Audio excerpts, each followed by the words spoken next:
Hello everyone, welcome to the Strength of Materials video lectures. In this video lectures, we are trying to discuss about the analysis of bars of varying cross section. As we know, the analysis of the forces or analysis of the stress bars is one of the important element in our strength of the materials. When the material is going to be having a uniform cross section or variable cross sections, also we must be studying. So in this case, what we are going to be finding in this video lectures, there we can see here the determined change in length. When the change in length is going to be occur, when the external force is going to be acting on that member, then it will start to elongate or contract according to the force direction.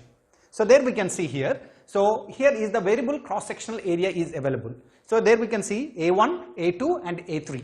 And similarly, can you see it is representing the step system. That cross section may be circular or that's going to be a rectangle, whatever the shape. We are not going to be concentrating there. And it's made to subjected to the applied forces, the P. And we do have, can you see, the P is going to be the applied load. Generally, we are going to be taking in the newtons, right? And similarly, L1, L2 and L3, there the length of each cross section members. So there we can see L1, L2 as well as the L3. And A1, A2, A3 is going to be cross section area. That's going to be perpendicular. This is going to be cross section area is coming perpendicular to the applied load. You should not multiply with this length, this means the vertical dimensions to the horizontal dimensions. That the cross section area we have to take it. And E is going to be your Young's modulus. That's equation that is going to be Newton per mm square. And similarly, dl is going to be the change in length. That's generally we are measuring with the mm. Then finally, we must calculate the change in length. So then how we are going to be calculating the change in length here? Can you see this one going to be? That means I am applying the principle of superposition. While the principle of superposition here, I am going to be taking the section 1, 2 and the 3 individually, and then I can develop the equilibrium condition, and then I can write the strain equation. From that I can calculate this part. So here we are trying to apply the principle of superposition. This is the problem has given the variable cross section. Then what happened? I'm trying to apply the equilibrium condition. Through that I can identify what is the load is acting at each section I can find out. So there we can see when I'm going to be taking the section A. So there we can see this is going to be your section A and this is your section B and this is your section C. When I'm going to be separating from the remaining materials, as we know that there is an internal resistance forces are going to be developing because of the axial load. When the P is going to be acting in this direction with having its magnitude, direction and the line of action. Then similarly, the resultant resistance force also going to be developing opposite to the applied force. That means the internal resistance force there we can see here.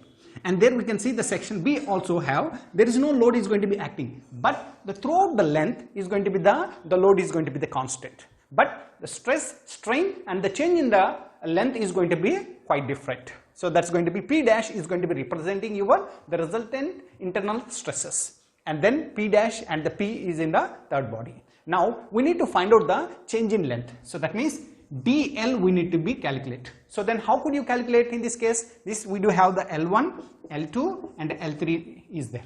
Then how could you calculate here? By applying the strain, the mathematical model, and then we can develop the dl. So there we can see the strain we are going to be defining with respect to the two parameters. One with respect to the stress and Young's modulus. The second one is with respect to the geometrical properties.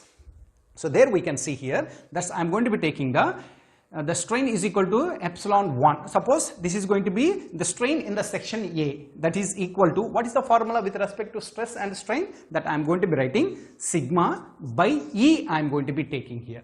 What is the sigma? The sigma is nothing but, we know the sigma is equal to load by area I am going to be taking. So this load by area, if I am going to be substituting P by A1 E I am going to be considering. There we can see, and similarly the strain with respect to the geometrical properties, if I am going to be taking epsilon A is equal to change in length by original length, that I am going to be taking dl by L1 I am going to be considering, right? If I am going to be equating these two terminologies, I am trying to get the dl1 I am going to be trying to get it, and I am going to be equating this one. Then what I am going to be getting? That's going to be P by A1E is equal to dl1 by L1.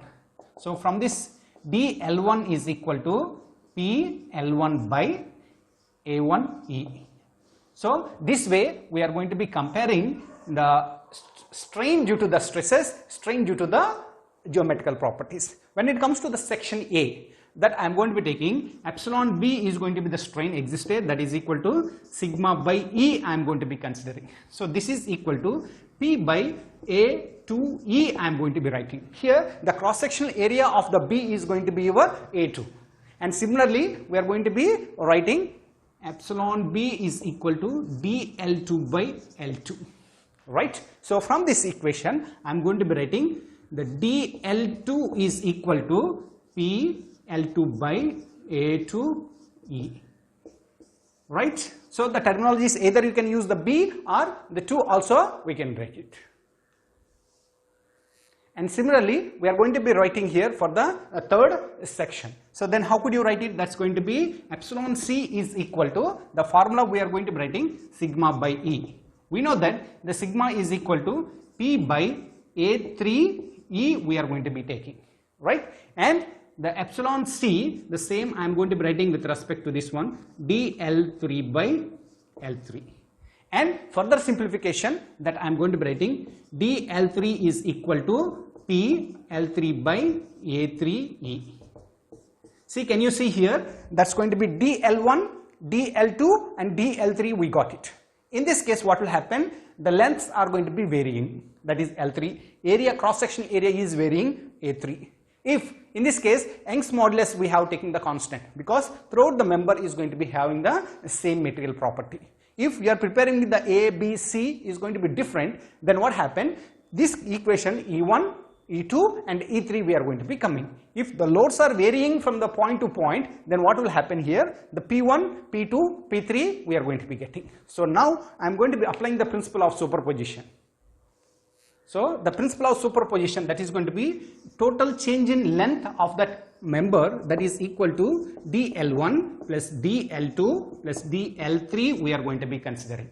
So that is equal to P L1 A1E plus P L2 A2E plus P L3 A3E we are going to be taking. This is the total length, change in length of the objects when it is going to be subjected to the load of the P, right? If in this case already we have discussed, when the cross sectional area is changing A1, A2, A3, the length L1, L2, L3, right? If Young's modulus is going to be changing because you use the composite material. Suppose the different sections are prepared with the different materials, then E1, E2 and E3. So the further simplification of this equation, dL is equal to P by E we are going to be taking. So right, L1 by A1 plus L2 by A2 plus L3 by A3 we are going to be taking. Alright, so this way, which parameter is going to be constant, you can take it out from this mathematical model of your change in length, and then rest of the parameters you can substitute over there, so that the equation we are going to, right? So I hope you are able to understand the concept how to analyze the bars when it has the variable cross section. In most of the time we have calculated in this case, that's going to be change in length. Okay, thank you.